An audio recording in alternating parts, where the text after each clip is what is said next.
প্রতিষ্ঠান গড়েই ছেলে মেয়ে তৈরি করতে হবে, তারাই জাতির সামনে কথা বলবে। আমি আব্দুর রাজ্জাক বিন ইউসুফ কওমি খারেজি মাদ্রাসার ছাত্র। 1976 সালে আমার পড়া শুরু হয়, আর 88 আগস্টের 20 তারিখ রোজ বুধবার বিকাল 3টে থেকে আমি শিক্ষক। আমি সর্বপ্রথম 1996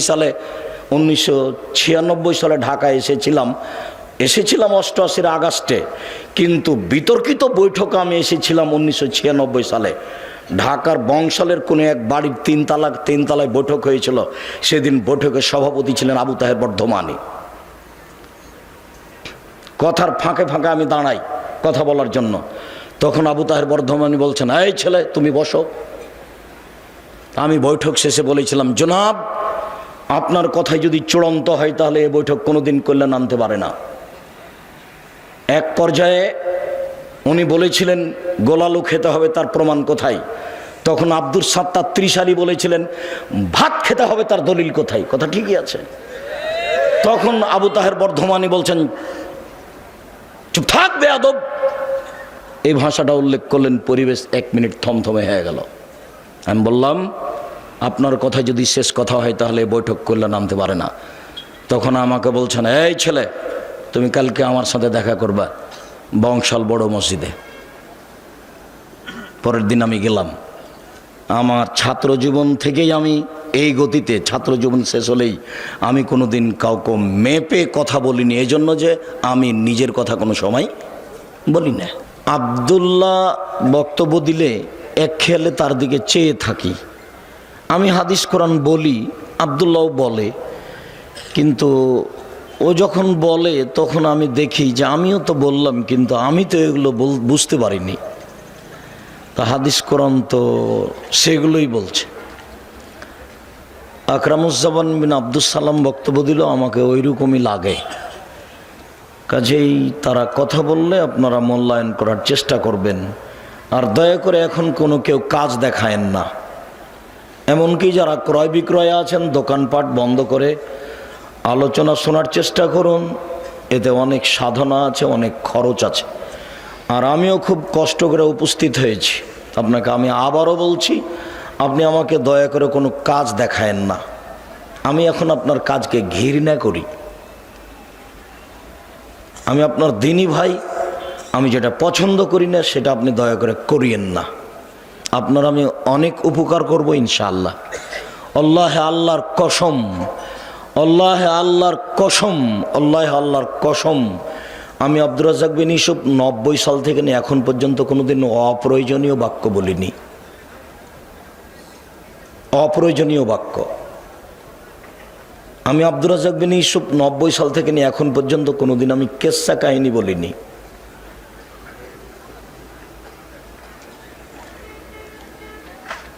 নব্বই সাল থেকে নিয়ে এখন পর্যন্ত আমি কোনোদিন কোনো ব্যক্তিকে নিয়ে কথা বলিনি। তবে আমি বলেছি 95% জন বক্তা মিথ্যুক, আমি বলিনি ইনি মিথ্যুক। আমি বলেছি 98% জন মুফাসসির মিথ্যুক, এ কথা আমি বলেছি। তবে আমি বলিনি ইনি মিথ্যুক, এ কথা আমি বলিনি। আপনার যদি সাহস থাকে আপনার বক্তার ব্যাপারে বা আপনার মুফাসসিরের ব্যাপারে, তাহলে আপনি আমার সামনে পেশ করতে পারেন, তখন আমি দেখাবো যে আপনার মুফাসসিরের এগুলো মিথ্যে, আপনার বক্তার এগুলো মিথ্যে। আমি প্রায় 90 সাল থেকে বলে আসছি যে কোরআন মাজিদের গায়ে যদি মানুষ মিথ্যা কথা লিখতে পারে তাহলে আরও মিথ্যা কথা আছে। দেখেন 1 পৃষ্ঠা লেখা আছে দোয়া ও শরীফ খতমের দোয়া, কোরআন মাজিদ খতমের দোয়া। কতদিন দেখালাম আপনাকে 1 পৃষ্ঠায়। বলেছি আল্লাহর কসম কিয়ামত পর্যন্ত কোনো মায়ের বেটা বলতে পারবে না যে দোয়াগুলি আল্লাহর নবীর বানানো। আল্লাহর নবী বলেছে 1 পৃষ্ঠা। আমার হায়াত পর্যন্ত সময় থাকলো কেউ যদি কোনোদিন বলতে পারে যে এগুলো আল্লাহর নবীর, তাহলে আমি সেদিন থেকে আর বক্তব্য দেব না।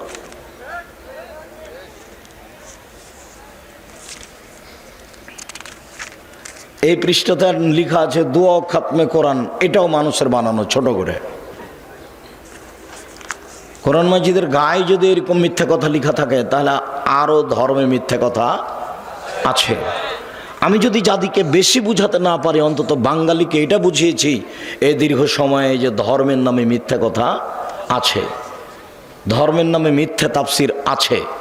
শুধু বলিনি, আপনি পড়েন না না পড়েন, আমি একটা বইও লিখেছি তাফসির কি মিথ্যা হতে পারে, এটা সূচনা। আমার বিদ্যা বুদ্ধি কম, আমি ও দিয়ে জাতিকে দেখিয়েছি যে মিথ্যা তাফসির আছে। ওই বইয়ে যা তাফসির আছে সবই মিথ্যা। আর আমি আপনার কাছে একটা বই পেশ করেছি যার নাম বক্তা ও শ্রোতার পরিচয়। কে বক্তা কে শ্রোতা এটা একটু বুঝতে হবে। দিনরাত আপনি বক্তব্য শুনলেন আর সেটাকে বক্তৃতা মনে করলেন, তা নয়, যে না, ভুল হিসাব। কতদিন আপনাকে অনেক কথার মধ্যে এই পরিচিত বইটার নাম আমি বলি কেন, সে বইটাকে সবাই চিনে জানে। মুকশিদুল মুমিনিন বই একটা হেডলাইন আছে, অবিবাহিত ছেলের মেয়ের পড়া নিষেধ। মানে হেডলাইনই মিথ্যে, যে দেখে সেই পড়ে, যে দেখে সেই পড়ে। কিরে এখানে আছে কি, অবিবাহিত ছেলে মেয়ের পড়া নিষেধ কেন?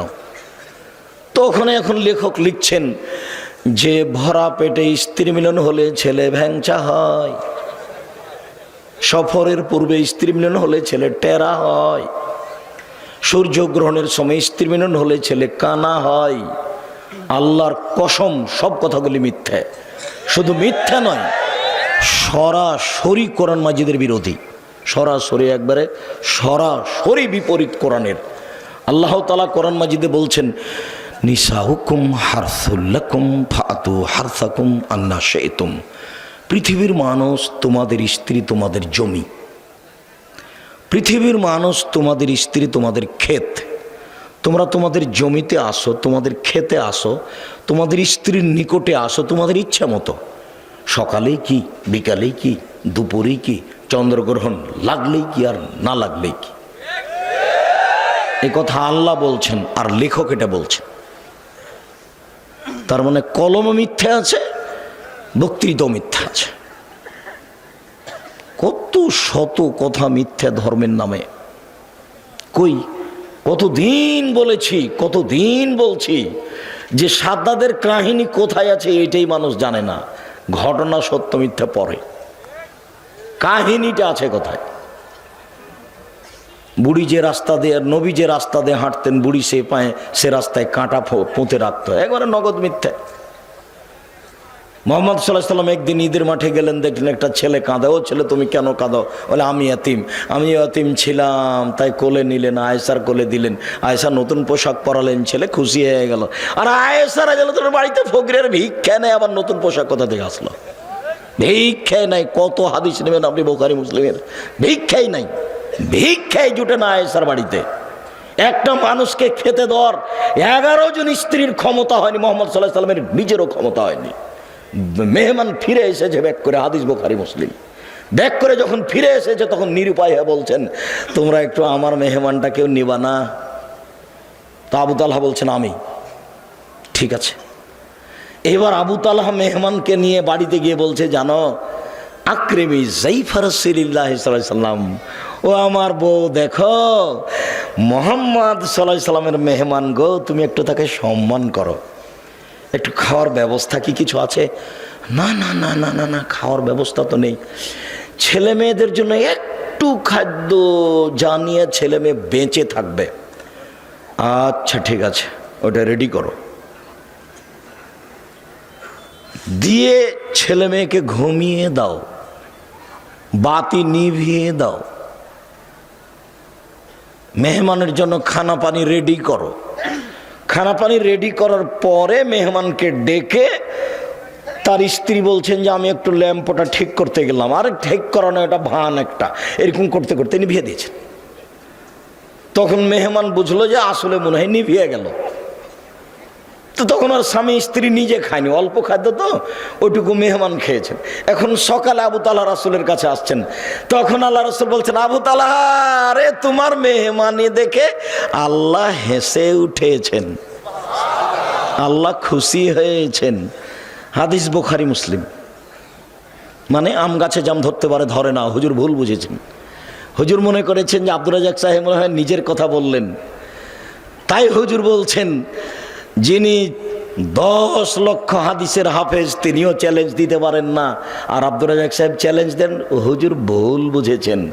আমি যখন বলেছি বুখারী মুসলিম, তখন বলেছি আম গাছে জাম ধরতে পারে, ধরে না।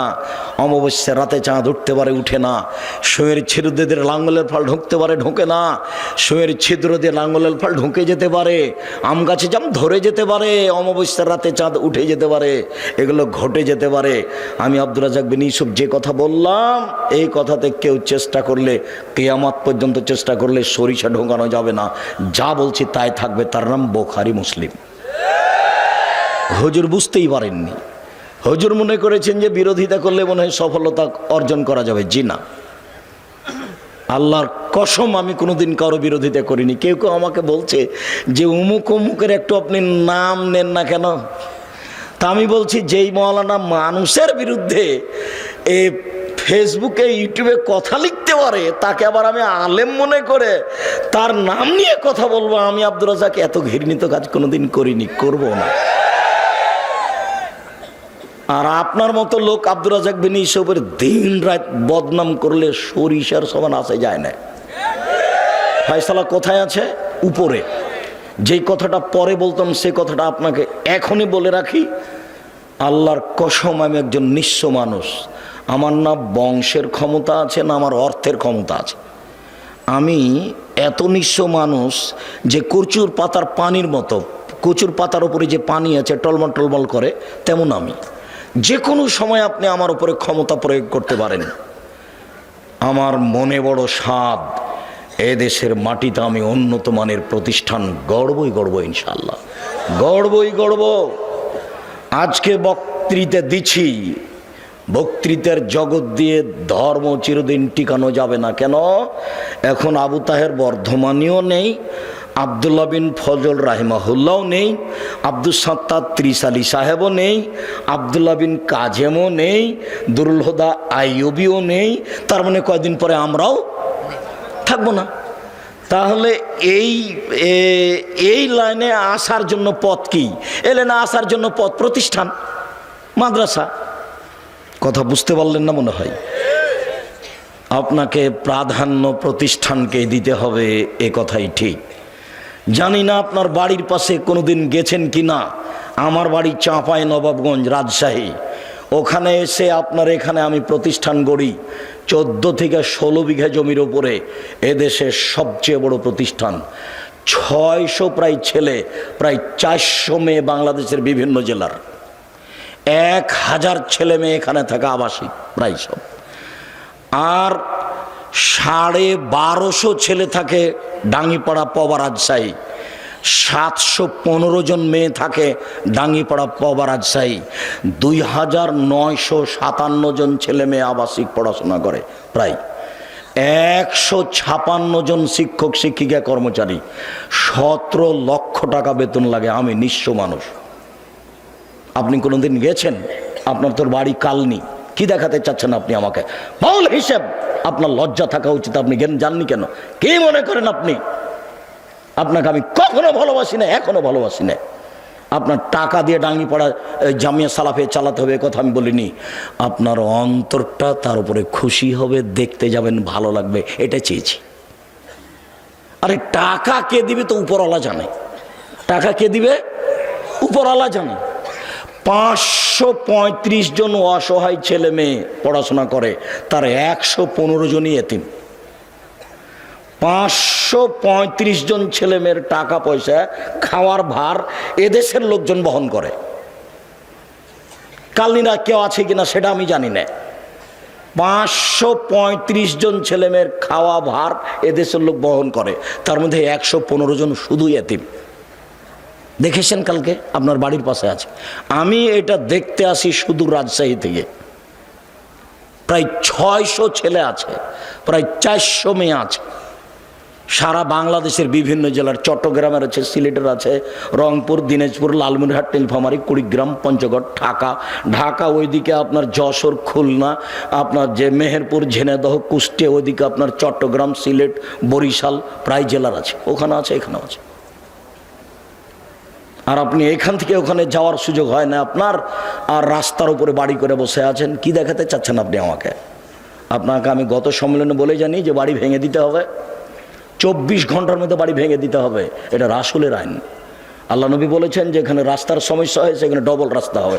আমি বলিনি বেটা, আল্লাহ নবী বলেছেন 24 ঘন্টার মধ্যে বাড়ি ভেঙে দিতে হবে। ভাঙবো না, ভাঙিয়েন না,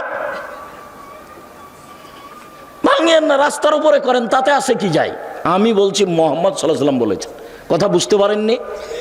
আপনি মানলেই কি আর না মানলেই কি? আপনি হাঁটাবো বীর হাঁটাবো যাচ্ছেন না তো চলছে না? যে দেখেন কিভাবে চলছে, প্রায় সবাই মাদানী শিক্ষক।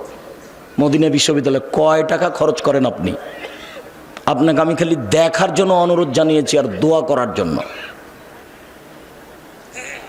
আল্লাহর উপরে ভরসা করে কাজ করবেন, দিনের জন্য কোনো কিছু করেন, প্রতিষ্ঠান গড়েন। হাঁটাবো বীর হাঁটাবো যেতে হবে এ কথা আমি বলিনি। কালনীতি করেন, প্রতিষ্ঠান গড়েই ছেলে মেয়ে তৈরি করতে হবে, তারাই জাতির সামনে কথা বলবে। আমি আব্দুর রাজ্জাক বিন ইউসুফ কওমি খারেজি মাদ্রাসার ছাত্র।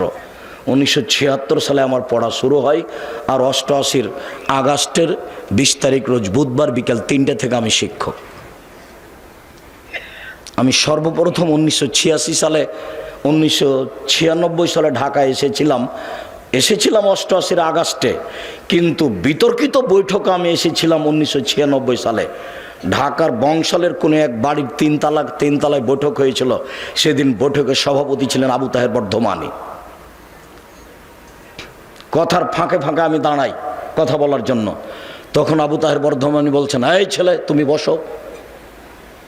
আমি বৈঠক শেষে বলেছিলাম, জনাব আপনার কথাই যদি চূড়ান্ত হয় তাহলে এই বৈঠক কোনোদিন কল্যাণ আনতে পারে না। এক পর্যায়ে উনি বলেছিলেন গোলালু খেতে হবে, তার প্রমাণ কোথায়? তখন আব্দুল সাত্তার ত্রিশালী বলেছিলেন ভাত খেতে হবে, তার দলিল কোথায়? কথা ঠিকই আছে। তখন আবু তাহের বর্ধমানী বলছেন, চুপ থাক বেয়াদব। এই ভাষাটা উল্লেখ করলেন, পরিবেশ 1 মিনিট থমথমে হয়ে গেল। আমি বললাম, আপনার কথা যদি শেষ কথা হয় তাহলে বৈঠক কল্যাণ আনতে পারে না। তখন আমাকে বলছেন, এই ছেলে তুমি কালকে আমার সাথে দেখা করবা বংশাল বড় মসজিদে। পরের দিন আমি গেলাম। আমার ছাত্র জীবন থেকেই আমি এই গতিতে, ছাত্র জীবন শেষ হলেই আমি কোনো দিন কাউকে মেপে কথা বলিনি, এই জন্য যে আমি নিজের কথা কোনো সময় বলি না। আপনার 24 ঘন্টা রাস্তা ভেঙে দিতে হবে, এটা আমার নিজের কথা নয়। মুহাম্মদ সাল্লাল্লাহু আলাইহি ওয়াসাল্লাম বলেছেন যেখানে রাস্তা নিয়ে গন্ডগোল হবে, যাতায়াতের সমস্যা হবে, সেটা কি করতে হবে? ডবল করতে হবে। মুহাম্মদ সাল্লাল্লাহু আলাইহি ওয়াসাল্লাম বলেছেন, এই লোকটা জান্নাতে চলে গেছে, জান্নাতে চলে গেছে। কেন? রাস্তায় একটা গাছ পড়েছিল, কেটে সরিয়ে দিয়েছে এই জন্য। হাদিস বুখারী মুসলিম। মুহাম্মদ সাল্লাল্লাহু আলাইহি ওয়াসাল্লাম বলেছেন, আফজালুল ঈমান লা ইলাহা ইল্লাল্লাহ, সবচেয়ে দামি বড় ঈমান হলো লা ইলাহা ইল্লাল্লাহ, সবচেয়ে ছোট ঈমান হলো ইমাতাতুল আযানিত তারিক, রাস্তা থেকে কষ্টদায়ক জিনিস সরিয়ে দেওয়া, রাস্তার সুবিধা করে দেওয়া। ওইও জান্নাতে যাবে, এও জান্নাতে যাবে, সবচেয়ে ছোটটা। হাদিস বুখারী মুসলিমের কথা মুহাম্মদ সাল্লাল্লাহু আলাইহি ওয়াসাল্লাম বলেন। আমি অনুবাদক, কারো ক্ষমতা থাকলে অনুবাদে ভুল ধরার চেষ্টা করতে পারে। অন্য কোনো দিকে যাওয়ার কোনো সুযোগ নাই, কোনো পথ নাই, মন খারাপ করার কোনো পথ নাই। আপনাকে আমি হিসাবই করি না, কেননা আমি তো আমার কথা বলিনি, মুহাম্মদ সাল্লাল্লাহু আলাইহি ওয়াসাল্লামের কথা বলেছেন, তাই বলছি। আপনাকে দাঁড়াতে হলে মুহাম্মদ সাল্লাল্লাহু আলাইহি ওয়াসাল্লামের মুখামুখি দাঁড়াতে হবে। আমি বলেছি যখন 24 ঘন্টার মধ্যে সব ছবি মূর্তি ভেঙে দিতে হবে, তখন আমি বলেছি আমি 2 নম্বর আসামি। 1 নম্বর আসামি কে? মুহাম্মদ সাল্লাল্লাহু আলাইহি ওয়াসাল্লাম। তার যদি ফাঁসি হয় তাহলে আমার আজীবন জেল হবে। আমি মুসলিম চিররণবীর, মরণকে করি না ভয়। মরলে শহীদ, বাঁচলে গাজী, আমার উভয় সমান। মরা হয় যতটুকু, বেঁচে থাকা ততটুকু। মরলেই জান্নাতি, বাঁচলেও জানা। আমি কোনোদিন হিংসা করিনি। আমি 1 নম্বর আসামি নই, আমি 2 নম্বর আসামি। 1 নম্বর আসামি কে? মুহাম্মদ সাল্লাল্লাহু আলাইহি সাল্লাম। জেল, ফাঁসি দিয়ে দেন তার। মরা মানুষের ফাঁসি ঘোষণা হয়, হাইকোর্টে ফাঁসি ঘোষণা দিয়ে দিতে হবে। মুহাম্মদ সাল্লাল্লাহু আলাইহি সাল্লামের ফাঁসি ঘোষণা দিলাম, আমি জজ। তিনি একবারে জোরালোভাবে আদেশ করছেন, জোরালোভাবে আদেশ, আলী ছাড়বে না কোনো ছবি মূর্তি, সবকে ভেঙে খান খান চূর্ণ করে দাও। আলী তুমি ছাড়বে না কোনো উঁচু খবর, সবকে ভেঙে সমান করে দাও। এই যে এইখানেই সব কবর উঁচু হচ্ছে, এখানেই কবর, আবার মুক্তিযোদ্ধা কবর। বেটা কি দেখাচ্ছেন আপনি কবর পাকা করে? অসম্ভব। মুহাম্মদ সাল্লাল্লাহু আলাইহি ওয়াসাল্লাম বলেছেন আদেশ। কে এমন মায়ের বেটা আছে যে মায়ের বেটা দলিল নিয়ে আমার মুখের উপরে কথা বলতে পারে, ক্ষমতা দিয়ে কথা বলে একেবারেই সহজ। আমি আব্দুর রাজ্জাক নিঃস্ব মানুষ, আমার বংশেও ক্ষমতা নাই, আমি কোনো দল সংগঠন করি না, আমার দলেরও ক্ষমতা নাই, আমার বংশেরও ক্ষমতা নাই, আমার টাকারও ক্ষমতা নাই। যে কোনো সময় আপনি প্রতিশোধ নিতে পারেন, প্রতিশোধ নিতে সমস্যা হবে না। তবে আমি আব্দুর রাজ্জাক বিন ইউসুফ বলছি, মোহাম্মদ সাল্লাল্লাহু আলাইহি ওয়াসাল্লাম বলেছেন উঁচু কবর ভেঙে দিতে হবে। এবার বলছি, দেখি কোন মায়ের বেটা এই কথা 19-20 করতে পারে। এমন কোন মায়ের বেটা পৃথিবীতে জন্ম নিয়েছে, তার সাথে আমি মুখামুখি হতে প্রস্তুত রয়েছি। উঁচু কবর কেন? কি দেখাতে চাচ্ছেন আপনি? কি বলতে চাচ্ছেন আপনি? সম্মানিত দিনী ভাই বোন, আপনার কথার কারণে আমি কথাগুলি বলে ফেললাম, যদিচ আমি জোরে কথা বলতে চাচ্ছি না। আপনাকে আমি অনেক ভালোবাসি। আমি আপনার কাছে যেটা চেয়েছি সেটা হচ্ছে এই, আপনি জামিয়া সালাফিয়ার জন্য দোয়া করবেন। আমার মনে বড় স্বাদ, এদেশের মাটিতে আমি উন্নত মানের প্রতিষ্ঠান গড়বই গড়ব ইনশাআল্লাহ। জামিয়া সালাফিয়ার ডাঙ্গিপাড়া পবা রাজশাহী প্রায় 20 বিঘা জমির উপরে, এত বড় এরিয়া নেই এদেশে কোনো প্রতিষ্ঠান নাই, এ দেশে নাই। জামিয়া সালাফিয়া ডাঙ্গিপাড়া পবা রাজশাহীর মসজিদটার জমি হচ্ছে 90%। 3000 মুসল্লি একসাথে সালাত আদায় করতে পারবে। একতলা কমপ্লিট হয়ে গেছে, প্রায় কমপ্লিট, 2 তলার কাজ আরম্ভ হয়েছে। এখানেও আরম্ভ করতাম 3 বছর আগে, জমি ঠিক হয় না, মানে জমি ঠিক করতে পারি না আজ পর্যন্ত। একজন রাজি হলে আর একজন হয় না, আর একজন রাজি হলে আর একজন হয় না। হাটাববির হাটাবর লোককে বলেছি আগামীকাল যদি জমি ঠিক হয়ে যায়, পরের দিন আমি কাজ আরম্ভ করবো ইনশাআল্লাহ। আজকে যারা আছে হাটাববির হাটাবর লোক বলুক যে আসেন, কোথা থেকে জমি নেবেন নেন, যদি কালকে ঠিক করতে পারে পরের দিন আমি কাজ শুরু করবো ইনশাআল্লাহ। আমি প্রস্তুত আছি। কাজ কিভাবে হবে আমি জানি না। 2013 সালের 24শে আগস্ট রোজ মঙ্গলবার 11টার সময় হাটাববির হাটাবো ওই জামিয়া সালাফিয়ার ওই কাঁঠাল গাছের নিচে আমি বলেছি আমার হাতে টাকা নাই, এ কথা সত্য, এখানে প্রতিষ্ঠান গড়বে, এই কথা সত্য, ইনশাআল্লাহ গড়বেই গড়বে। 65 বছর থেকে ওই সব জমি পড়ে আছে, 65 বছর থেকে। ওই জমিটা সমতল করতে, মোটামুটি সমতল করতে এখনও পারিনি। প্রায় 15 থেকে 16 লক্ষ টাকা খরচ আছে জামিয়া সালাফিয়ার, এখনও সমতল হয়নি। মোটামুটি যা হয়েছে তা একবার দেখে আসিয়েন। গাজীপুরের এ একালার মাটি একটা নিচু একটা এরকম উঁচু, বড় বেমানান, তাকে ঠিক করতে এত টাকা খরচ হয়, আপনি দেখে আসেন একটু। আমি আপনাকে দেখতে অনুরোধ করেছি আর দোয়া করতে অনুরোধ করেছি, টাকা দিতে অনুরোধ করিনি। টাকা ওপরে আছে, ও যার টাকা দিবে তাকে পাঠিয়ে দিবে ওখানে। আপনি মনে করছেন এমনি এত বড় প্রতিষ্ঠান চলছে, 535 জন অসহায় ছেলে মেয়ে থাকে, তার 115 জন শুধু ইয়াতিম। আমি টাকা দিই? আমি একদিনের টাকা দিতে পারবো না, এক সন্ধ্যার। আমি তো ভিক্ষা করি, ভিক্ষা করে বাড়ি মানুষের বাড়ি বাড়ি। কারোর কাছে 500 টাকা 1000 টাকা নিতে আমাকে 10 বার মোবাইল করা লাগে, 20 বার বারে 50 বার লাগে। ভিক্ষা করে প্রতিষ্ঠান চালাই, নিঃস্ব, কোনো নির্ধারিত মানুষ নাই এর নিচে, চলছে, চলবে ইনশাল্লাহ। 2016 সালের 17 ফেব্রুয়ারি রোজ বুধবার বিকাল 4:30-5টার সময় জামিয়া সালাফিয়া ডাঙ্গিপাড়া পবা রাজশাহী, ওইখানে বলেছিলাম আমার হাতে টাকা নেই, এ কথা সত্য, এখানে প্রতিষ্ঠান গড়বে, এ কথা সত্য, ইনশাল্লাহ গড়বেই গড়বে। কয়েক কোটি টাকার জমি ওখানেও কিনা আছে, কয়েক কোটি টাকার জমি এখানেও কিনা আছে। ওখানে 1300 মানুষের ছেলেদের অংশে রান্না হয়, আর মেয়েদের অংশে 700-750 মহিলার রান্না হয়। তার 715 জন শুধু খালি মেয়ে।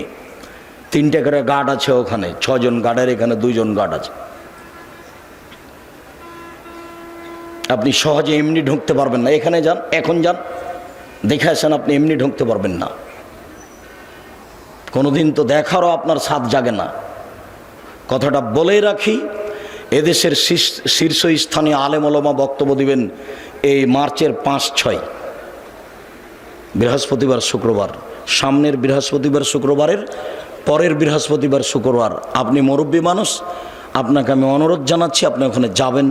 দেশের শীর্ষস্থানীয় বড় বড় আলেম ওলামা কথা বলবেন। আকরামুজ্জামান বিন আব্দুস সালাম তার মধ্যে একজন। আমি এখানে যেটা বারবার বলতে চাচ্ছি, সেটা আমি আপনার দোয়ার ভিখারি। খালি আপনি বলবেন আল্লাহ, আব্দুর রাজ্জাক সাহেব যে কাজ করছে এটা তুমি কবুল করো। আমি সেদিনও বলেছিলাম খালি উপরের কবুলিয়ত, উপরে কবুল হয়ে গেলে এগুলো সহজ। আর আমি আমার ব্যাপারে যেটা বলি যে আমি আপনাদের টাকা পয়সা ক্ষতি করি না, আমি নিজে খাই না। এখানে কালকে যাবেন, এখানে একটা ভাউচার ফাইল আছে, যখন আমি খেয়েছি তখনকার টাকা দেওয়া আছে। দেখবেন এই ছেলে দেখি, হিসাব রক্ষক দেখি, তোমার ভাউচার ফাইলটা দেখি আব্দুর রাজ্জাক সাহেবের ফাইল আছে কিনা।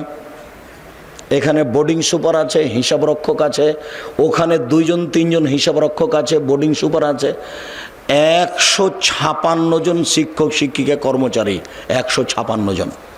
আর মাসিকা লিতেশাম পত্রিকার মুফতি 10 জন। এদেশের আর একটা পত্রিকা বের করেন যার এই অবস্থা আছে, খালি মুফতি 10 জন। মাসিকা লিতেশাম পত্রিকার প্রতি মাসে বৈঠক বসে। তার গত শনিবার রবিবার বৈঠক হয়েছে কি সোমবার, আমার দিনটা এখন মনে নাই, তবে এই সপ্তাহতেই 15 জন মানুষ কর্মচারী আছে, শিক্ষক আছেন। ওই মাসিকা লিতেশাম পত্রিকার পিছনে 50টা প্রশ্নের উত্তর আছে, 50টা।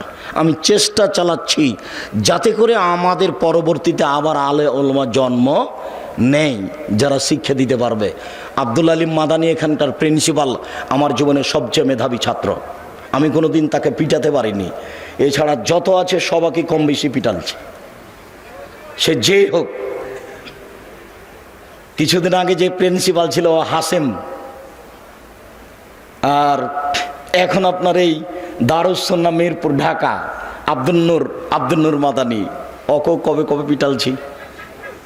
তবে এরা মেধাবী সব। মুশফিক, যে এখন মুশফিকুর রহমান নাজিরা বাজারের শিক্ষক, প্রায় যারাকে পড়িয়েছি তারা এখন একটা মাঠে কাজ করছে।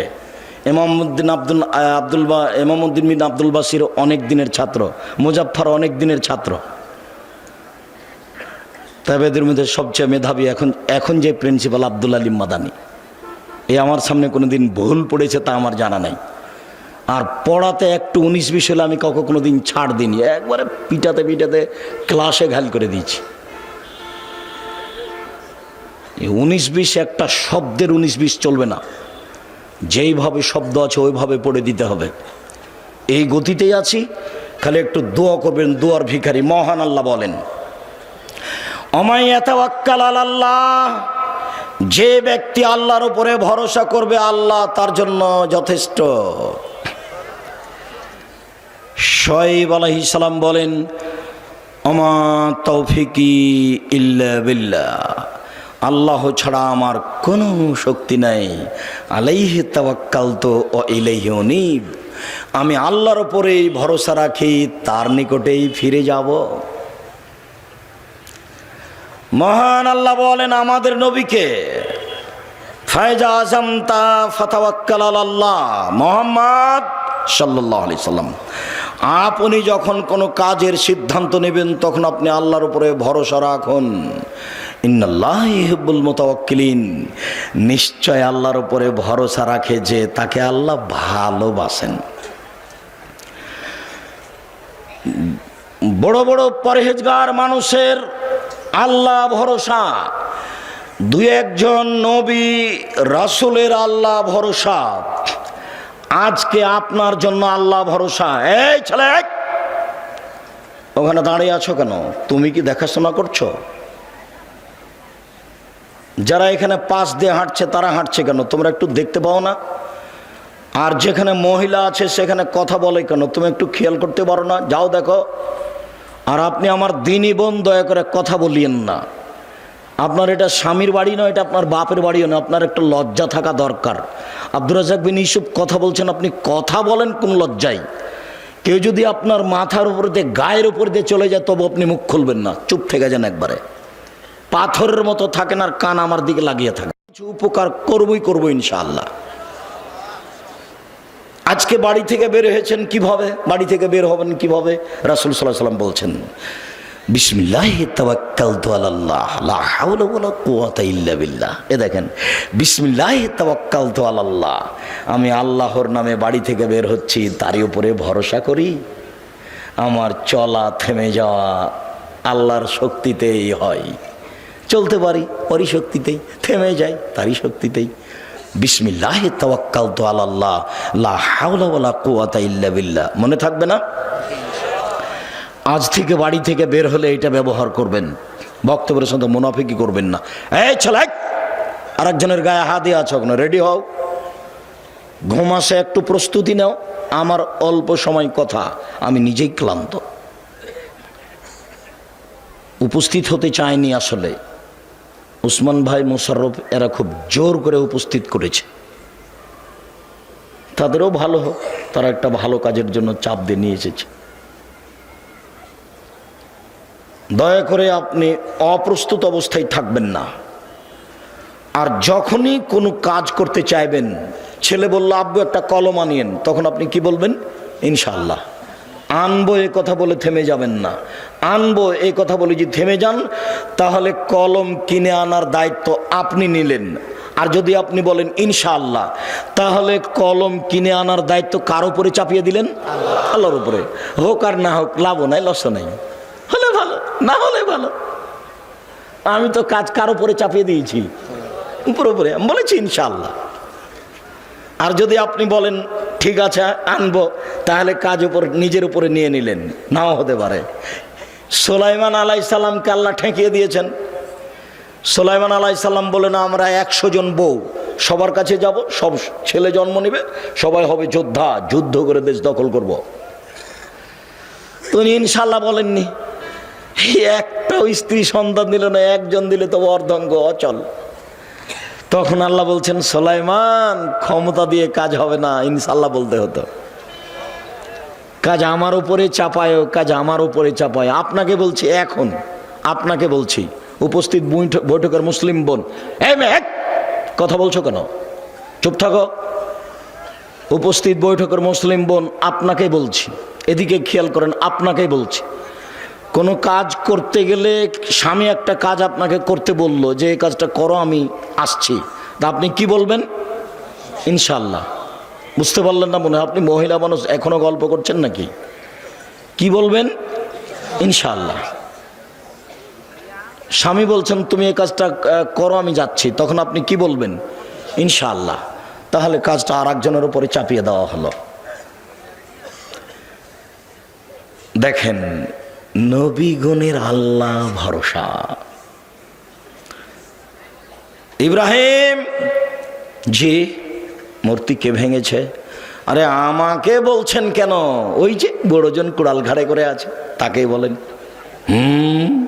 ও কি কথা বলতে পারে? তুমি তো আমাদের ব্যঙ্গ করছো দেখছি। এই যুবকেরা কে আছো? গর্ত খনন করো, খড়ি জমা করো, আগুন লাগিয়ে দাও, একে ফেলে দাও। ইব্রাহিম আলাইহিস সালাম নিঃস্ব মানুষ, দলও নেই, সংগঠনও নেই, বংশও নেই, কিছুই নেই, একবারে কোনো কিছু করার ক্ষমতা নেই, একেবারে কিছুই নেই, সাথেও কেউ নাই।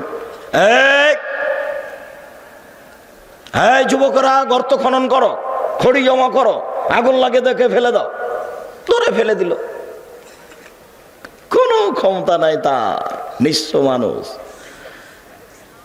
যখন ফেলে দেওয়া হলো তখন বলছেন হাসবুনাল্লাহু ওয়া নি'মাল ওয়াকিল, আল্লাহ আমার জন্য যথেষ্ট, তিনি সুন্দর কাজ করেন। কালা ইব্রাহিম হিনা উলকিয়া ফিন্নার, এই বাক্যটা ইব্রাহিম আলাইহিস সালাম বলেছিলেন যখন তাকে আগুনে নিক্ষেপ করা হয়েছিল। হাদিস বুখারী মুসলিম। হাসবুনাল্লাহু ওয়া নি'মাল ওয়াকিল, বিপদে পড়ে গেছেন, শত্রু মুখামুখি, কি বলবেন? হাসবুনাল্লাহু নি'মাল ওয়াকিল। বক্তব্য শেষ হয়ে গেছে, আমার সামনে আসছে বৃষ্টির মতো ঢেল পাথর। ওই সময়তে আমাকে কোনো পাথর লাগেনি, ঢেল লাগেনি, তবে স্টেজ থেকে নেমে দৌড় দিলাম, এক বাড়ি থেকে উঠলাম, তখন পায়ের স্যান্ডেল ছিল না, ও স্যান্ডেল পরার মতো পরিবেশ ছিল না। তখন আমি বলছিলাম হাসবুনাল্লাহু নি'মাল ওয়াকিল। কতদিন যে এরকম ঘটনা ঘটেছে, এখনো ওরকম নেই, এখন মানুষ কিছুটা সহ্য করছে। আর তখন যেন আমার কথাগুলো সমাজে একেবারে নতুন ছিল। এখন যারা বা মাঝাবি মানুষ, তারা একটু বুঝতে শিখেছে যে হাদিস জাল জয়ীফ আছে। আমারই এক ক্লাস ফ্রেন্ড কামেল পাস, একদিন বলছে ছি ছি ছি ছি ছি, আব্দুর রাজাক বলছে যে হাদিস জাল। এ হাদিস কে বর্ণনা করেছে? উমার। হ্যাঁ, আপনারা বলেন তো উমার কি মিথ্যে কথা বলতে পারে? তখন জনগণ বলছে না। এই দেখেন আব্দুর রাজাক এই হাদিসকে মিথ্যে বলছে, যে হাদিস উমার বর্ণনা করেন। জনগণ তো আর বুঝে না, জনগণ তো আর বুঝে না যে হাদিস কিভাবে নকল হয়েছে। ওই মাইকটার ওখানে আল্লাহর নবী, আপনাকে দেখাচ্ছি, ওই মাইকটার ওখানে আল্লাহর নবী। এবার আল্লাহর নবী থেকে কথা শুনছেন আমার ওই ভাইয়ের ওখানে আবু হুরায়রা রাদিয়াল্লাহু তাআলা আনহু, উনি সাহাবীর স্থানে, তারপরে সাহাবীর পরে তাবেঈর স্থানে, তারপরে তাবেঈর পরে ইনি একজন, তারপরে আমার স্থানে ইমাম বুখারী।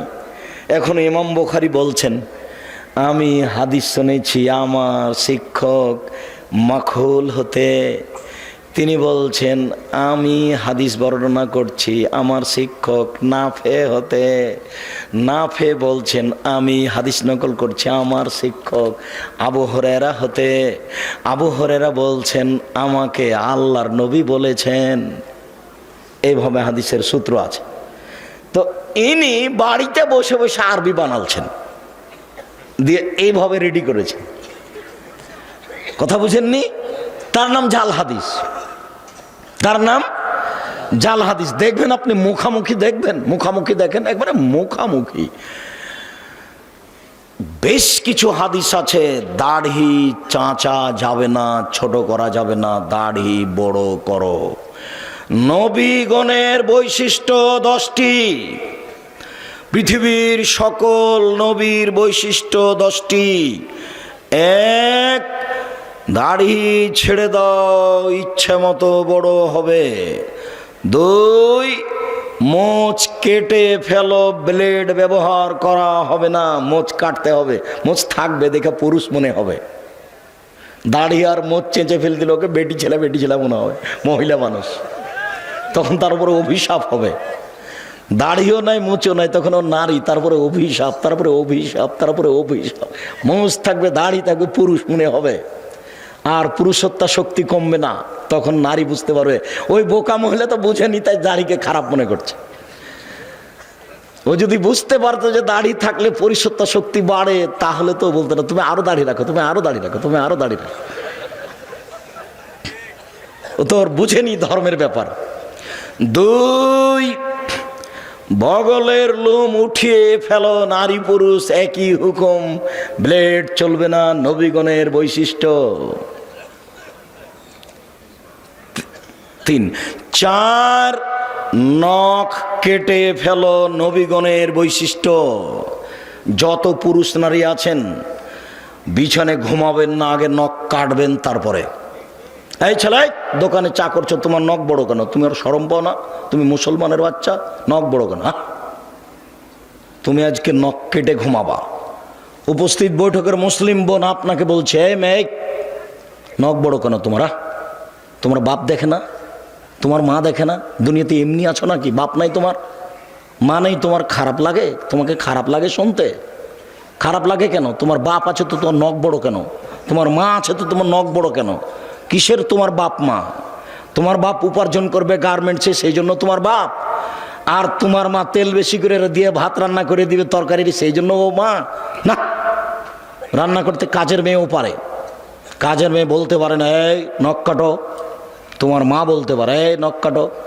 এই মেয়ে তোমাকে বলছি, তুমি যদি নখ রেখে ঘুমাও তুমি আমার বক্তব্যের সাথে মুনাফিকি করেছ। এই মেয়ে তুমি যদি আজ রাতে নখ রেখে ঘুমাও তুমি আমার বক্তব্যের সাথে মুনাফিকি করেছ। তোমার এখানে বক্তব্য শুনতে আসা ঠিক হয়নি, তুমি আমার বক্তব্যের সাথে মুনাফিকি করো না।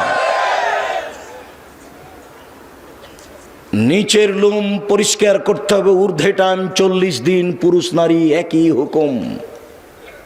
ব্লেড ব্যবহার করা যাবে না, এ কথা মিথ্যা। যা দিয়ে সম্ভব, যেভাবে সহজ সেভাবেই পরিষ্কার করবে, নারী পুরুষ একই হুকুম। যেটা বলতে যাচ্ছিলাম, একাধিক সহিহ হাদিস দাড়ি ছেড়ে দিতে হবে। তিরমিজিতে একটা হাদিস আছে জাল হাদিস, আল্লাহর নবী তার দাড়ির 2 পাশ থেকে এবং সামনে থেকে কেটে ছোট করতেন। ওটাও হাদিস, এটাও হাদিস। বুঝাতে পারলাম না, আমি কি বুঝাচ্ছি তা বলতে পারেনি, বুঝতে পারেননি মনে হয়। তার মানে দাড়ি রেখে দিতে হবে, এটা বুখারী মুসলিমের সহিহ হাদিস। আর দাড়ি কেটে ফেলতে হবে, নবীও কাটতেন, এটা কোন হাদিস? জাল হাদিস, এটা মানুষে বসে বসে বানালছে। বুঝতে পারলেন না? মুহাম্মদ সাল্লাল্লাহু আলাইহি সাল্লাম বলেন, মহিলার দিকে লক্ষ্য করা যাবে না। আল্লাহর নবী হঠাৎ যদি কোনো মহিলার উপরে চোখ পড়ে যায় তাহলে কি করব? তখন আল্লাহর নবী বললেন, তুমি তোমার মুখটা তার থেকে সরিয়ে নিবা। তার মানে টিভির পর্দার দিকে তাকিয়ে তার খবর শোনা যাবে না। কোনো মানুষ যদি টিভিতে খবর শুনতে চায় তাহলে তাকে এইভাবে বসতে হবে। রং মাখানো পতিতালয়ের মেয়ে টিভির পর্দাতে এসে বক্তব্য দিচ্ছে, আপনি তার দিকে চোখ রেখে আছেন, তখন আপনি পরহেজগার? ছি ছি ছি ছি, একটু লজ্জা লাগে না? একটু শরম হয় না? একটু হায়া লাগে না? বেটা তাহাজ্জুদ পড়ে, মাথায় টুপি দিয়ে থাকে, একটু শরম করা দরকার। খারাপ লাগছে, খারাপ লাগবে কেন? বসেন কেন? বসবেন কেন? আপনি বলেন যে আমি খুব ভালো মানুষ, বলেন দেখি, বলেন আপনি ভালো মানুষ, আপনি বলেন দেখি। রাসূল সাল্লাল্লাহু আলাইহি সাল্লাম বলছেন, 3 শ্রেণীর মানুষ জান্নাতে, জাহান্নামে যাবে না, ও জান্নাতে যাবেই যাবে। তার এক শ্রেণীর মানুষ হচ্ছে বেগানা নারী, অপর নারীকে দেখে চক্ষু নিচু করে, যে সে জান্নাতে যাবে। আমি বলিনি, মুহাম্মদ সাল্লাল্লাহু আলাইহি সাল্লাম বলেছেন, এক শ্রেণীর মানুষকে আমি জান্নাতে নিয়ে যাব। কিভাবে নিয়ে যাবো সেটা আমার ব্যাপার। সেই পুরুষ যারা অপর নারীকে দেখে চক্ষু নিচু করে। তাহলে একাধিক সহিহ হাদিস নারীর দিকে দেখা যাবে না। আর একটা হাদিস আছে, আল্লাহর নবী বলছেন, কেউ যদি সুন্দরী মেয়ের দিকে তাকায় তাহলে চোখের পাওয়ার বেড়ে যাবে। হাদিস জাল। এদেশে একটা বই পাওয়া যায়, বক্তা শ্রোতার পরিচয়, দেখুন কিনে দেখুন, ওটাও হাদিস, এটাও হাদিস। মুহাম্মদ সাল্লাল্লাহু আলাইহি সাল্লাম বলেন, সালাতের সালাম হচ্ছে, সালাত শেষ হচ্ছে আসসালামু আলাইকুম রাহমাতুল্লাহ, আসসালামু আলাইকুম রাহমাতুল্লাহ। আবু দাউদে একটি হাদিস আছে, সালামের বৈঠকে বসে বায়ু ছেড়ে দিলেই সালাম হয়ে যাবে। আসসালামু আলাইকুম রাহমাতুল্লাহ, আসসালামু আলাইকুম, এভাবে বলা লাগবে না। মানুষের বানানো প্রায় 3 লক্ষ হাদিস আছে। আমি আব্দুর রাজ্জাক বিন ইউসুফ 10,000 হাদিস রেখেছি আপনাকে দেখানোর জন্য। টাকার গায়ে লেখা আছে, চাহিবা মাত্র ইহার বাহককে দিতে বাধ্য থাকিবে।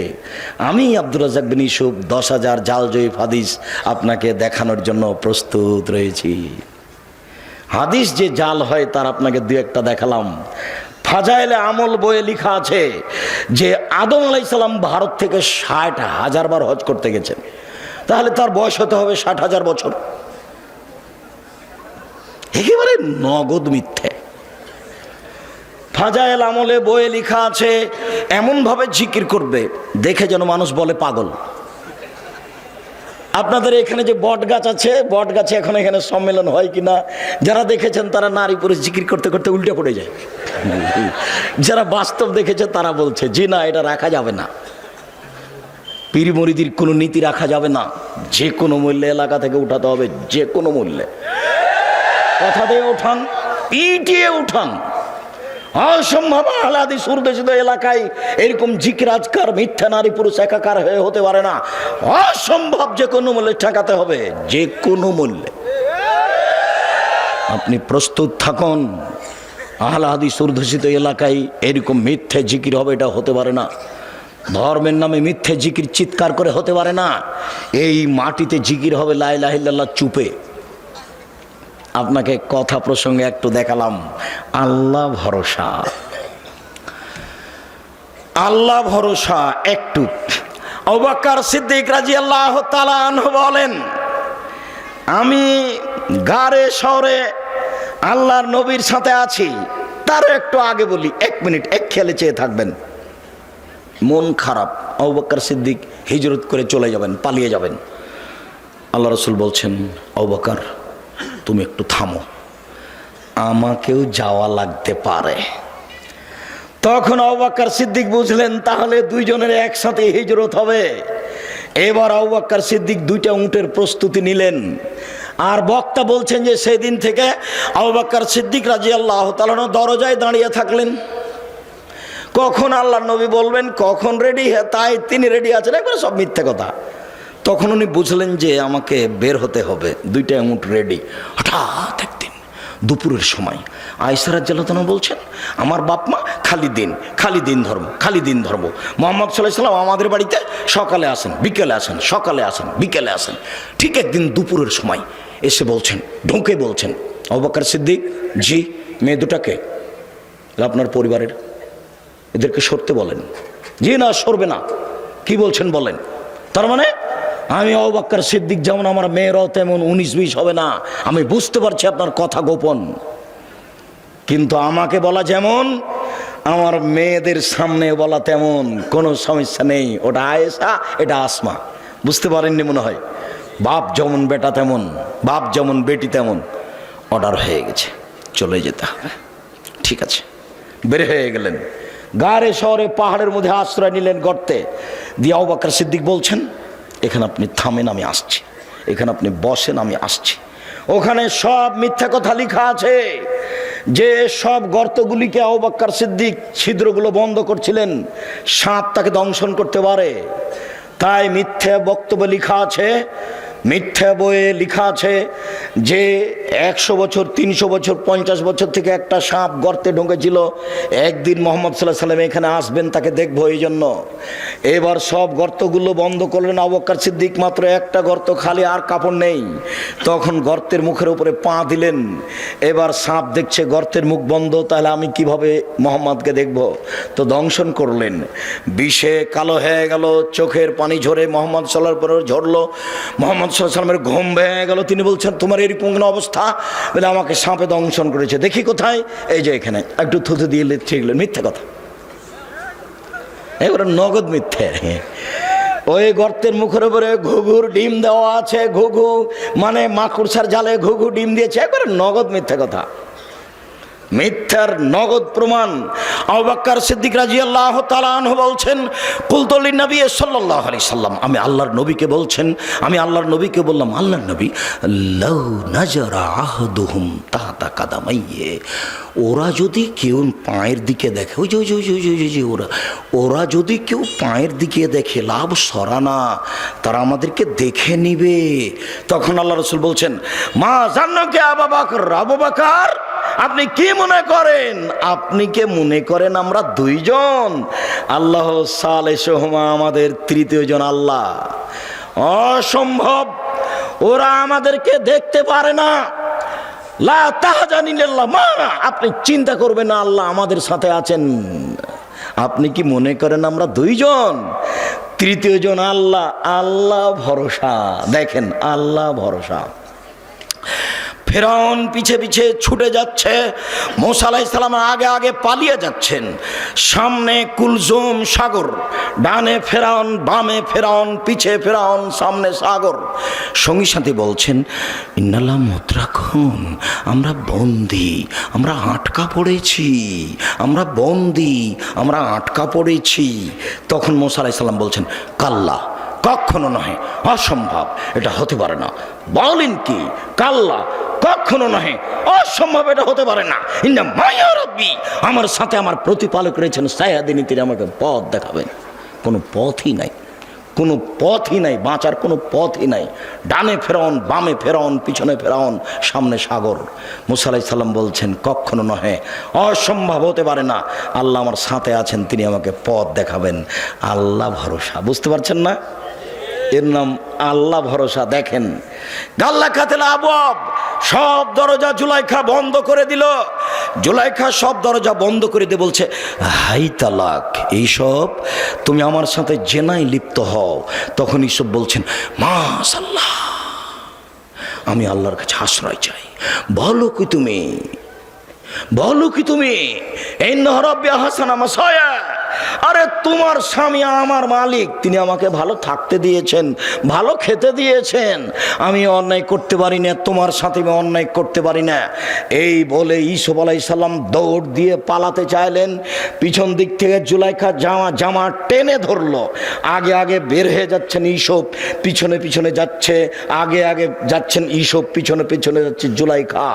যখনই বের হলেন তখনই সামনে হলো জুলাইখার স্বামী, এক জায়গায় 3 জন, ইউসুফ, জুলাইখা, জুলাইখার স্বামী। দেখে জুলাইখা কথা উল্টিয়ে দিল। জুলাইখা বলল, এই দেখেন, এই দেখেন, এই দেখেন, যাকে আপনি লালন পালন করেন, দেখেন তার চরিত্র কত খারাপ, সে আপনার স্ত্রীর সাথে অন্যায় করতে চায়, এর কি শাস্তি হতে পারে? আরে আপনি দেশের বাদশা, কি শাস্তি উল্লেখ করবেন? আমি জুলাইখা বলছি, ওকে যথাযথ পিটন দিতে হবে, নইলে জেলখানায় বন্দি করতে হবে। 12 বছর জেল হলো। 12 বছর পরে সরকারের পক্ষ থেকে লোক এসেছে, এইসব আপনাকে সরকার ডেকে পাঠিয়েছেন, আপনি বের হন জেল থেকে। তখন এইসব বলছেন, যাক সরকারকে বলো এইসব জেল থেকে বের হবে না যতদিন পর্যন্ত জুলাইখা জাতির সামনে ঘোষণা না দিয়েছে। আমি জুলাইখা বলছি, আমি অন্যায় করেছি, এইসব অন্যায় করেনি। এইসব এখানে সত্যবাদী, আমি মিথ্যাবাদিনী মহিলা। এই কথা জাতির সামনে ঘোষণা না দেওয়া পর্যন্ত আমি এইসব জেল থেকে বের হব না। আমি আপনাকে যেটা বলতে চাচ্ছি, এই ছেলে, কোনোদিন কোনো মেয়ে মানুষের সাথে মোবাইলে গল্প করো না। মেয়ে মানুষ তোমাকে ধ্বংস করবে, তোমার বাপকে ধ্বংস করবে, তোমার বংশকে ধ্বংস করবে, তোমার জাতিকে ধ্বংস করবে।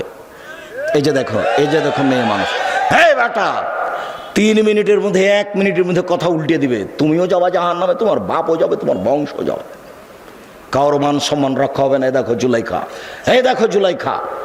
জুলাইখা বলছে, এই যে দেখেন, আপনি যাকে খাওয়ার দিচ্ছেন, লালন পালন করছে, সে আপনার স্ত্রীর সাথে জেনা করতে চাই।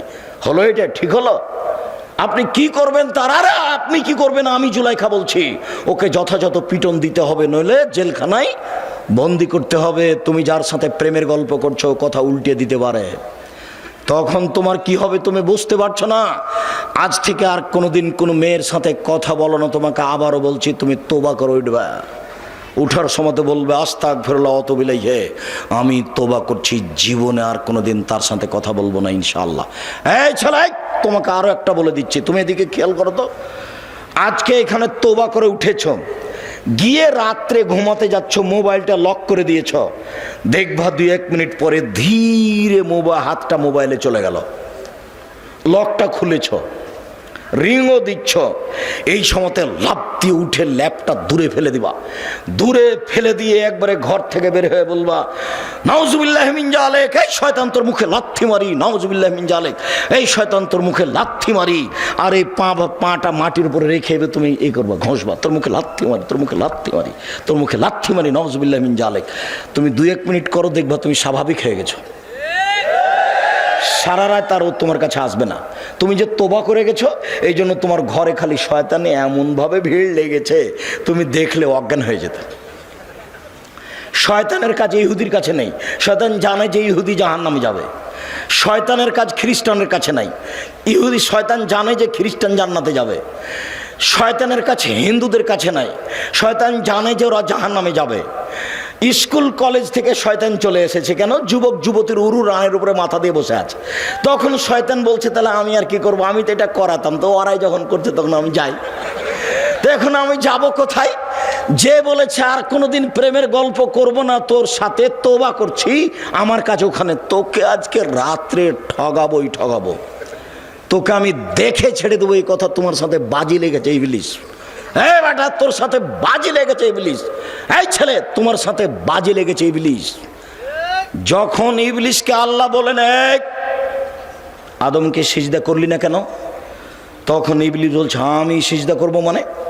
আদম মাটির তৈরি, আমি আগুনের তৈরি, তাকে কেন সিজদা করব? তখন আল্লাহ বলছেন, সর সর এখান থেকে, সর, দূর হ। তখন ইবলিস বলছে, হ্যাঁ দূর হয়ে যাব, তবে আমাকে একটা ক্ষমতা দিতে হবে। কি? আজীবন বেঁচে থাকবো। ঠিক আছে, দিলাম।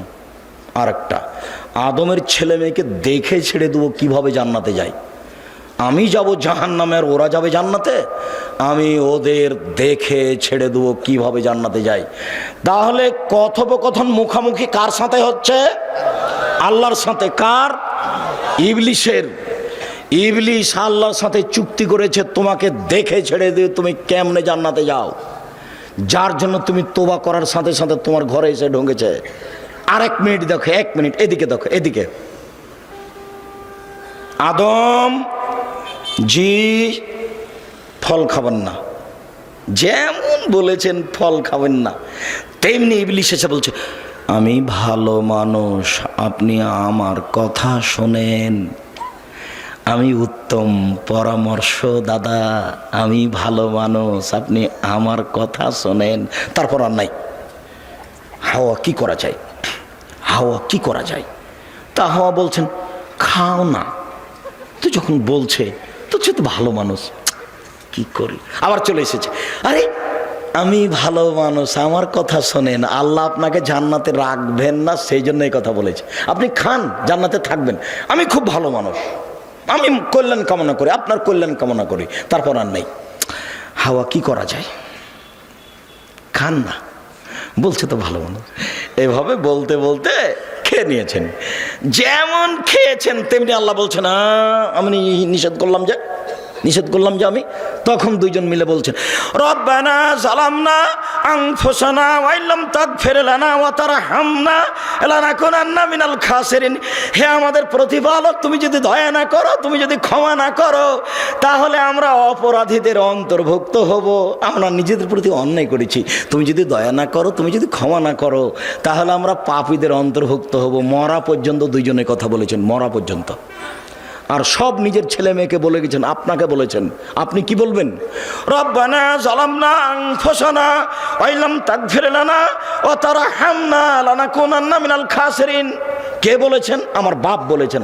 কে বলেছেন? আপনার বাপ বলেছেন। কে বলেছেন বলেন তো দেখি? আদম আলাইহিস সালাম বলেছেন। অতএব আমাকে আপনাকে বলতে হবে, খুব শয়তান, ও হলো শয়তান। এইবার আপনাকে খালি যদি কথা বলিয়ে দিতে পারে মেয়েটার সাথে, বেটা তোবা কোথায় গেল রে তোর?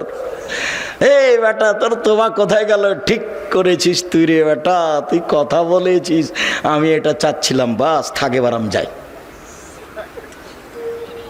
যার জন্য একবারে লাথি মারবে তুমি তার মুখের উপরে, তোর মুখে লাথি মারি, তোর মুখে লাথি মারি, নাউজুবিল্লাহি মিন জালিক, নাউজুবিল্লাহি মিন জালিক, আস্তাগফিরুল্লাহ ওয়া আতুবু ইলাইহি। আমি তোবা করলাম, আবার এই কথা বলছি কেন? আল্লাহ ভরসা। 2-1 মিনিট, বেশি নয়। এই ছেলে বসো। সম্মানিত দিনী ভাই বোন, এই 2-3টা হাদিস, কয়েক মিনিট। উমর ইবনে খাত্তাব রাদিয়াল্লাহু তাআলা আনহু বলেন, রাসূল সাল্লাল্লাহু আলাইহি সাল্লাম বলেছেন, লাউ আন্নাকুম তাতাওয়াক্কালুনা আলাল্লাহি হাক্কা তাওয়াক্কুলিহি। পৃথিবীর মানুষ, তোমরা যদি সত্য সত্য আল্লাহর উপরে ভরসা করো, লা রাযাকতুম, তাহলে তোমাদের রুজি দেওয়া হবে। কামা ইরযাকুত তায়র, যেমন পাখিকে রুজি দেওয়া হয়। তাকদু খেমাসান, তার হবে তা না। সকালে পাখি খালি পেটে আসে, বিকালে পাখি ভরা পেটে যায়। পাখি কি গতকালকে খাদ্য জমা করে গেছিল? তা আজকে সকালে খালি পেটে আসেনি, এখন বিকালে কিভাবে যাচ্ছে? ভরা পেটে যাচ্ছে। আল্লাহর নবী বলছেন, তোমরা সত্য সত্য আল্লাহর উপর ভরসা রাখো, পাখিকে যেমন খেতে দেওয়া হয় তোমাকে দেওয়া হবে। আবু হুরায়রা রাদিয়াল্লাহু তাআলা আনহু বলেন, নবী করিম সাল্লাল্লাহু আলাইহি সাল্লাম বলেছেন, আমার উম্মতের 70,000 মানুষ হিসাব ছাড়াই জান্নাতে যাবে। 3টি গুণ আছে যাদের। 1, লায়াস্তার কোনা, যারা ঝাড়ফুঁক করে না। 2, ওয়ালায়াতাতাইয়ারুনা, যারা অশুভ ফল গ্রহণ করে না। কার যে মুখ দেখে আসলাম কাজই হলো না, কোন মহিলার যে মুখ দেখলাম, এর নাম অশুভ ফল গ্রহণ করা। 3, ওয়ালা রাব্বিহিম ইয়াতাওয়াক্কালুন, যারা আল্লাহর উপরে ভরসা করে তারা বিনা হিসাবে জান্নাতে যাবে, কোনো হিসাব নিকাশ নেই। আর একটা কথা, আমাদের নবী মুহাম্মদ সাল্লাল্লাহু আলাইহি সাল্লাম বলেন, ওয়াদানি রব্বি, আমার প্রতিপালক আমার সাথে ওয়াদা করেছেন, আমার প্রতিপালকের সাথে আমার চুক্তি হয়েছে, আমার প্রতিপালকের সাথে আমার চুক্তি হয়েছে, আমার প্রতিপালকের সাথে আমার চুক্তি হয়েছে। আমার উম্মতের 70,000 মানুষকে তিনি জান্নাতে দিবেন, হিসাব হবে না। তারপরে বলছেন, মাহকুল্লাল মিন সাবুন আলফ, 70,000-এর প্রত্যেক হাজারের সাথে আরও 70,000, 70,000-এর প্রত্যেক হাজারের সাথে আরও 70,000।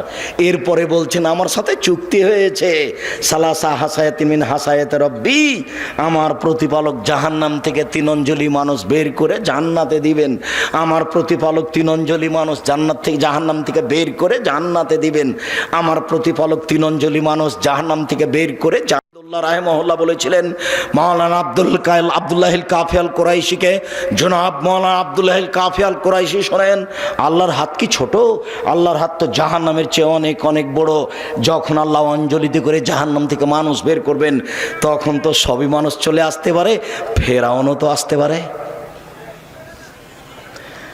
মাওলানা আব্দুল্লাহিল কাফি আল কুরাইশি রাহিমাহুল্লাহ বলেছিলেন, জনাব আপনি ঠিক বলেছেন, আল্লাহর হাত জাহান্নামের চেয়ে অনেক বড়, এই কথাই ঠিক। মাওলানা সাহেব, ডক্টর সাহেব, আপনি ঠিক বলেছেন, আল্লাহর হাত জাহান্নামের চেয়ে বড়, এই কথাই ঠিক। তবে আপনি মনে রাখবেন জনাব, অন্তরে ঈমান থাকবে না যার, অঞ্জলিতে আসার সুযোগ হবে না তার। অন্তরে ঈমান থাকবে না যার, অঞ্জলিতে আসার সুযোগ হবে না তার। মূর্তি পূজা করে যারা, কবর পূজা করে যারা, তাদের অন্তরে ঈমান নেই। রবি ঠাকুর যতবার বলছে ওমা তোমার আকাশ তোমার বাতাস, ততবার ঠাকুর কালিমাকে বলছে ও কালিমা তোমার আকাশ তোমার বাতাস। এই ছেলে, বিবেচনা করে বেঁচে থাকার চেষ্টা করো। আমি আব্দুর রাজ্জাক বিন ইউসুফ, তোমাদের দিনী ভাই। আমি মানুষ হিসেবে ভুলের ঊর্ধ্বে নই, তবে প্রাণপণে চেষ্টা করি সঠিক বলার।